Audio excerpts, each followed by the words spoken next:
Donc le paragraphe de ce chapitre s'appelle factorisation, c'est suite à l'introduction de la vidéo précédente. On va exprimer d'une manière générale le fait que nous allons transformer une somme en un produit. C'est pour cela que on va donner cette propriété avec des nombres désignés par des lettres. On en a besoin de 3 nombres, K, A et B.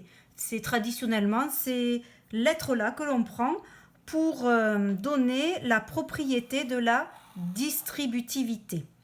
Donc cette propriété-là, d'habitude, vous la connaissez peut-être dans l'autre sens.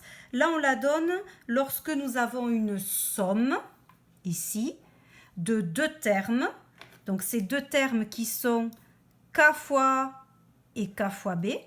Et cette somme-là, eh bien, on va transformer son écriture et on va l'écrire sous la forme d'un produit.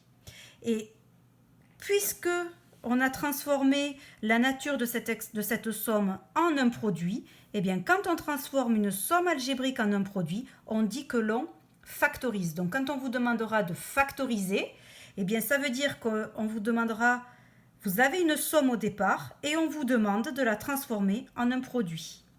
On se rend bien compte que lorsque nous avons une somme de 2 termes, ces 2 termes doivent être écrits sous la forme d'un produit, mais pas de n'importe quel produit.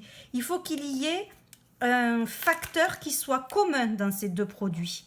Ici, c'est le facteur K que je retrouve ici. Et donc, K va être appelé un facteur commun aux 2 termes de la somme algébrique. Et quand on va vouloir factoriser ce K fois A plus K fois B, eh bien, on va pouvoir l'écrire K fois le nombre qui est multiplié par A dans le premier terme et le nombre qui est multiplié par B dans le deuxième terme.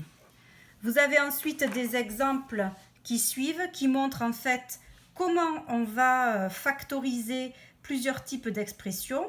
Donc ces exemples, je les fais et en fait après vous avez des exercices à faire pour vous entraîner. L'idée principale est toujours la même lorsque vous voulez factoriser. Vous avez au départ une somme, il faut absolument que cette somme elle soit écrite avec des termes écrits sous la forme d'un produit. Donc je regarde l'expression A. C'est bien une somme. A, c'est 3A plus 6. Les termes de la somme, ce sont 3A et 6. Eh bien, ces 2 termes, il faut que j'arrive à les écrire sous la forme d'un produit. Bon, pour 3A, j'ai pas trop le choix, c'est 3 fois A. Pour 6, par contre, j'ai plusieurs choix. Je pourrais faire 6 fois 1, 3 fois 2, 12 fois 0,5. Je pourrais en faire des produits, il y en a même une infinité. Mais là, en fait, il se trouve que puisque je veux factoriser, je suis à la recherche d'un produit où il va y avoir le même facteur que dans l'autre terme. Et puisque le premier terme, j'ai 3 fois A, eh bien évidemment que 6, je vais l'écrire 3 fois 2. Et là, je suis bien dans la situation où j'ai une somme de 2 termes et que chacun de ces 2 termes sont écrits sous la forme d'un produit. Et dans ce produit-là, je retrouve le même facteur ici qui est 3. C'est donc le facteur commun. Puisque c'est le facteur commun, je vais le mettre en facteur devant une parenthèse. Cette parenthèse va contenir la somme des nombres qui sont multipliés par le facteur commun dans chacun des termes. Donc d'abord A, puisqu'après ici j'ai un plus, le nombre qui est multiplié par le facteur commun dans le deuxième terme, c'est 2. Et puisque je dois écrire sous la forme la plus simple possible, je vais écrire 3 facteurs de A plus 2. Voilà, j'ai bien écrit la somme sous la forme d'un produit, j'ai bien factorisé. Pour l'expression grand B maintenant, je vous ai donné, je vais peut-être la réécrire parce que là on ne le voit pas très bien avec toutes les couleurs. Je vous ai écrit la distributivité à l'aide d'une somme. Bien évidemment, elle est valable aussi pour un produit, pour une différence, puisque soustraire un nombre vient ajouter son opposé. Et en fait, on va pouvoir aussi écrire, bien évidemment, K fois A moins K fois B égale k facteur de a moins b. C'est évidemment valable également puisque lorsque je soustrais un nombre, ça revient à ajouter son opposé. Donc je peux ici transformer en une soustraction. Donc le principe est le même, j'ai mon expression b qui est donc une somme algébrique. Il va falloir de deux termes, x au carré et 5x. Il va falloir que je fasse en sorte d'écrire chacun de ces termes sous la forme d'un produit. X au carré, eh bien, par définition, c'est égal à x fois x. 5x, je n'ai pas d'autre choix que de l'écrire 5 fois x. Et là, qu'est-ce qui apparaît comme facteur commun?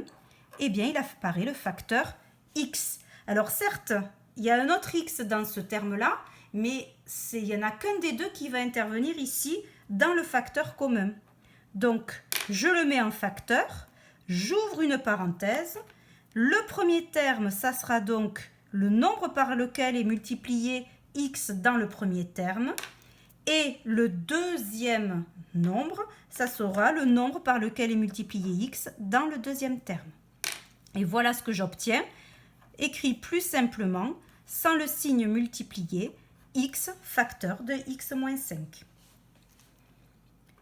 Pour l'expression c maintenant, 5a moins 25b. Tout à fait de la même manière que tout à l'heure, 5a, je vais l'écrire 5 fois a. Je vois bien que j'ai deux termes ici. Donc ce premier terme 5a, il s'écrit 5 fois a. Ce deuxième terme 25b, il va s'écrire 25 fois b automatiquement. Mais enfin, quand j'écris 25 fois b, j'ai aucun facteur commun avec 5 fois a. Donc ça veut dire que ce 25, il va falloir que je le décompose encore plus. Donc 25, je vais l'écrire 5 fois 5. Mais attention, le deuxième terme de C, c'est pas que 25, c'est 25 fois B. Donc à nouveau, j'écris ici B. Je ne suis pas obligée d'avoir que deux facteurs dans les produits sur lesquels je mets chacun des termes. Et là, qu'est-ce que je constate? Eh bien que c'est le facteur 5 qui est commun ici aux deux termes. Donc c'est un facteur commun, je l'écris en facteur et comme toujours, je vais écrire ici le premier terme qui est multiplié par le facteur commun dans le premier terme. Puis, comme c'est une soustraction, je mets le signe moins.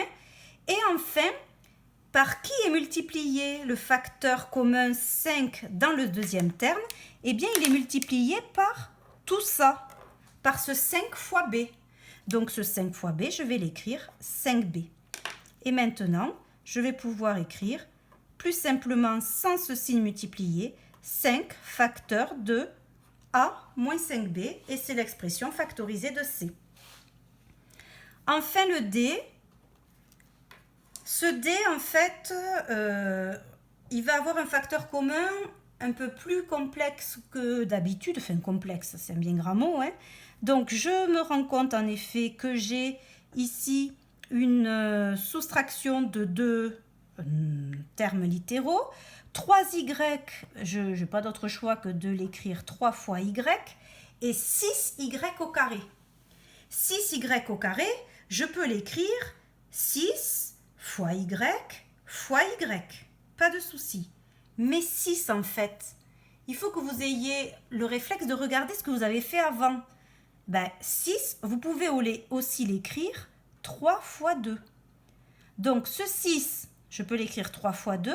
Et ce y au carré, je vais pouvoir l'écrire y fois y. Donc vous avez vu comment j'ai écrit 6y au carré sous la forme de 4 facteurs.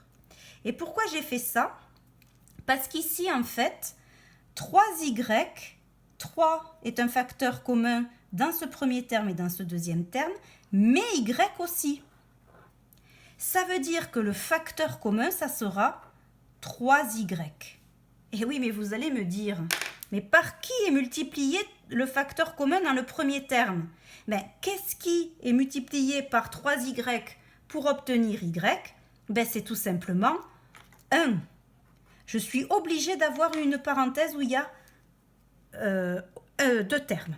Donc là, en fait, 3 fois y, par qui il est multiplié? pour obtenir 3y, eh bien, il est simplement multiplié par 1. Et dans le deuxième terme, c'est 2 fois y qui est multiplié par le facteur commun, et donc c'est 2y. Ainsi, ah ben là, je n'ai pas mis le signe fois, je peux l'écrire plus simplement 3y facteur de 1 moins 2y. Voilà, donc ce sont 4 exemples un peu particuliers, enfin, qui vous permettent de voir un peu tout ce que vous devez savoir. Donc, regardez bien cette vidéo pour peut-être vous familiariser avec, avant de faire les exercices. Alors, juste une conséquence que je vais commenter. Si je vous demande de calculer moins x plus x, bien, moins x, on a vu en début de chapitre que ça pouvait s'écrire moins 1 fois x. Et x, 1 fois x. Je suis dans le cas donc d'une somme de 2 termes écrits sous la forme d'un produit et je me rends compte que x ici est un facteur commun. Je peux donc factoriser. Et là, je factorise comme dans les exemples du dessus. Celui qui est multiplié par le facteur commun dans le premier terme, c'est moins 1. Celui qui est multiplié par le facteur commun dans le deuxième terme, c'est 1. Et donc, qu'est-ce que j'obtiens? X fois 0, et j'obtiens donc 0. Donc, en ajoutant moins x avec x, on obtient 0. Qu'est-ce que ça veut dire? Ça veut dire que ces deux nombres sont des nombres opposés. Donc, qu'est-ce qu'on va pouvoir en dire? Que l'opposé du nombre x, ça sera le nombre moins x.